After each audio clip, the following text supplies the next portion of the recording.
I will speak about AI strategies in the diagnosis of what we call inborn errors of immunity, also called as primary immune deficiencies, rare diseases affecting around 1 out of 2,000 newborns in our country that are also affecting pediatric and adult patients, which is of extreme importance today.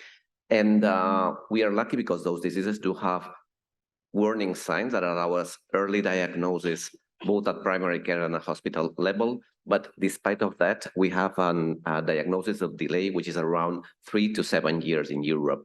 That means leading to worse prognosis and even to the risk of death of these patients. So there's a work to do in trying to get early diagnosis, mainly at the primary care in those rare diseases. And the project pretends to solve this problem, at least partially, and could probably be adapted to other rare diseases if it's successful. So let's move on. You all know that AI and machine learning do have a lot of applications in healthcare, both from a diagnostic, therapeutic, and follow-up sites. I will not go into that, but which I think is extremely important is that we have, I don't know if you have not a pointer. No. Okay. So we have a window of opportunity trying to diagnose our patients before they are coming, following the classical pathway to the hospital, to the specialist. That's the moment of clinical suspicion that can be delayed mainly in the primary care, where our colleagues do not have the experience and the know-how about these rare diseases. And it's impossible that both pediatricians and adult physicians know about every single rare diseases that we are now treating here. So we need to help them both in close collaboration and also allowing them to share these tools, these newly available tools like AI.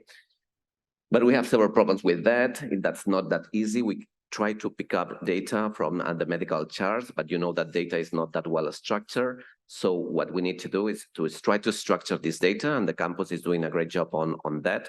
But before we're doing that, we need to see which is the current best way to approach to this problem. And there are two ways to do that. This knowledge approach, knowledge-based approach, like the project that I will be presenting today, but also this database approach that is currently being done by other colleagues in the Netherlands and the US. And we are currently collaborating with them to see which is the best way to do it. And probably matching both of them will be the solution. But what we try, and we start working on that in 2018, if I'm not wrong, and this project is led by Jacques Rivière, a researcher from my team. We try to pick up from the primary care, these individuals being at a high risk of presenting a primary immune deficiency. We are quite lucky in Catalonia because around 95% of all individuals are visiting their primary care physician at a year, which is a good point. And we have a shared database between the primary care setting and the hospitals, and that despite we're used to do that, that's quite uncommon in Spain, that's quite uncommon in Europe, and that's quite uncommon in the US as a whole country. And that's a benefit that we need to pick up. And this is based on the warning signs, but not the old ones. You will see that we updated those warning signs based on a Delphi survey. And this is an expert-driven model. That's not a data-driven, that's based on knowledge. And we work on the ICD-10-CM coding, working with more than 3,500 codes at the end. What we try to do is trying to pick up patients from the initial clinical manifestations, and with a regression model, and adjust score, trying to not detecting and defining the warning signs, but also weighting them in a ponderated way. What we try to do is defining these high-risk patients, following these VHIR and VHIR pathways, and allowing them to get to the referral hospitals at an earlier stage, trying to prevent this 3 to 7 years diagnostic delay that I mentioned before. What we did to try to improve the warning signs was performing a literature review from 1993 onwards. Then we have an expert consensus with 10 local experts. We do have several colleagues here in Catalonia that are doing a great job in the field of primary immune deficiencies. And after that, we completed a 22-expert Delphi survey with our colleagues also in Spain. With that, we finally adapted the ICD-10-CM coding. We had the problem that the coding was moved from ICA 9 to 10 while we were carrying out the project. But after reviewing 68,000 codes, we went to this 3,500 codes, both for pediatric and adult patients that I mentioned before. So it means a long time to do that.